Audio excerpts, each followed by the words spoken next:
Facing addictions. We have all had addictions at some point, whether they serve us or not. Habits become addictions when we feel we have to have it, and not much else in that moment could replace the feeling we long for. When was the last time you stopped to consider if your daily habits are really helping you live a healthy, connected, bountiful life or not? You are empowered with the gift of choice and can realize you have different options. Sometimes it can be as simple as being mindful in that moment and really consider if the choice you make serves you at a mind, body and spiritual level and in the longer term.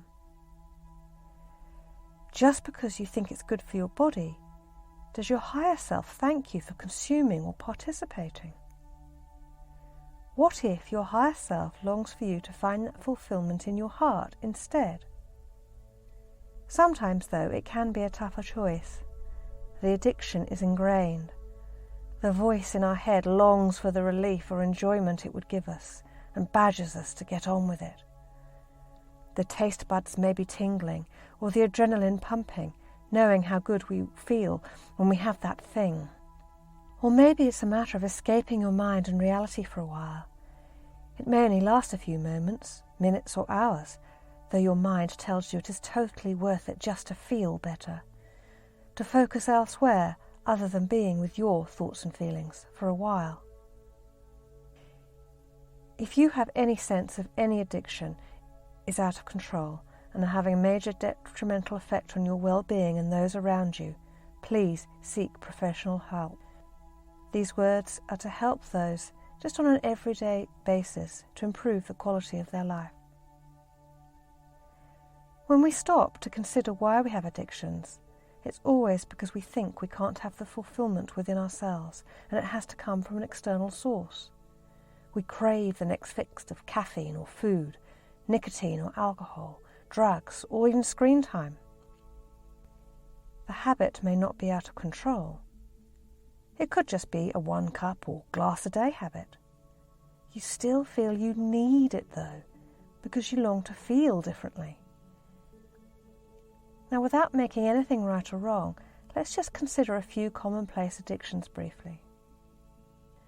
Do you feel you can't function without your morning coffee? Perhaps your mind would prefer decent relaxation and rest, rather than being wired up and energized simply to cope with information overload and busyness of your day. What about the glass of wine or 2 each evening? Could it be your mind simply longs to switch off or feel like your problems or worries melt away just for a little while, that wine seems to do so well for you? What if meditation has the same effect? Or if you enjoy alcohol to be social, could you create some fun dabbling in some new teas or mocktails? Or for those evenings where getting drunk seems such a good idea, what amazingly fun activity could you do instead?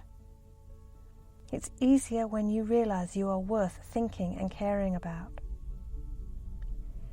Perhaps cigarettes or other narcotics could be your nemesis. When I quit smoking after 15 years, the thing that got me through the most effectively was realizing it's the oxygen hitting your brain on the first drag that gets you high. It's not the nicotine, which takes 7 seconds for it to hit your brain. So, could perhaps taking some long, beautiful, deep, slow breaths help you in that moment of choice? And keep breathing until the craving passes. Maybe you seek comfort from food. It's your body's way of telling you it wants filling up. It's looking to fill a gap. What if you could learn to fill up on love, joy and connection instead, for yourself? What if you could love yourself just enough to drink a big glass of water instead of the soda? How could that make you feel? Worthy? Proud? Confident? Lighter and clearer? Yes to all those things. What about the modern day addiction of social media? We all long for a sense of connection and stare at our screens, hoping to be inspired, or perhaps learn the latest news or gossip, or find escapism in shopping. comparing ourselves to how others lead their lives, finding entertainment in reading what others have to say, scrolling.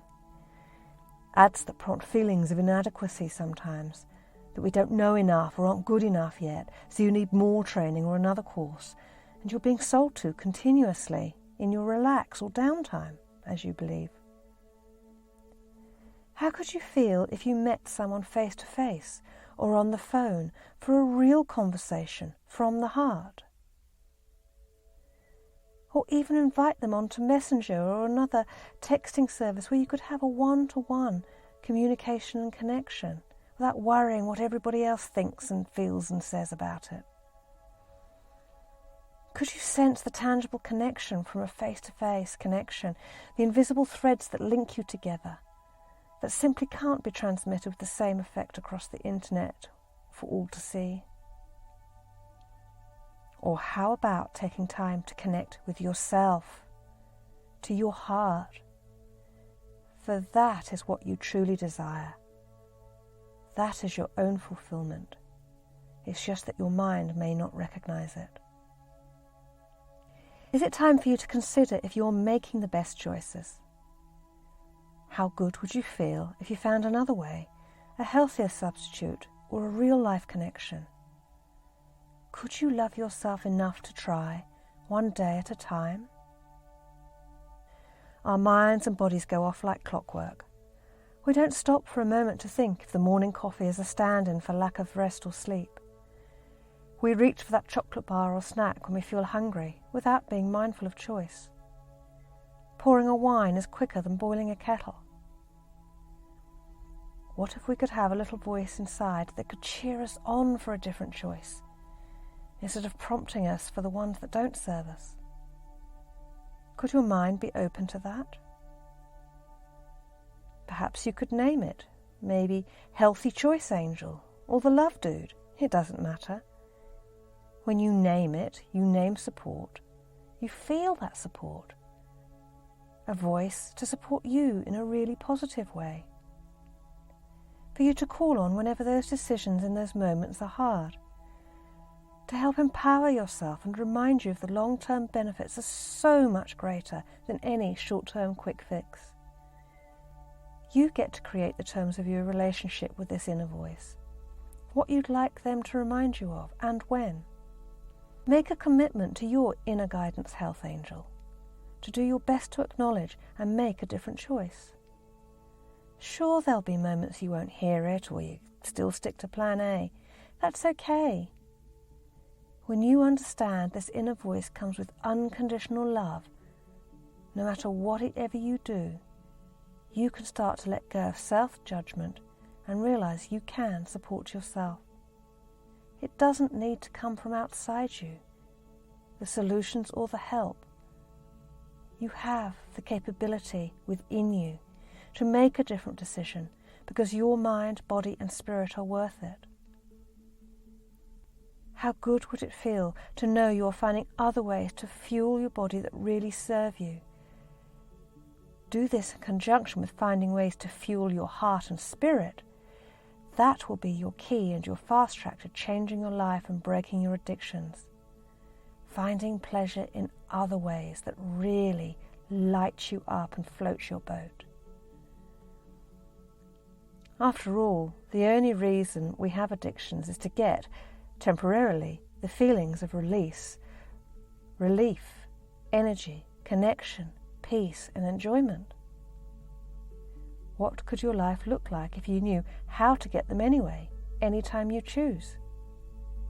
That's the conversation for another day. In the meantime, I invite you to listen to my guided meditation to help you connect to your own healthy choice angel and make a commitment together to make a different choice, moment by moment. You are worth it. Namaste.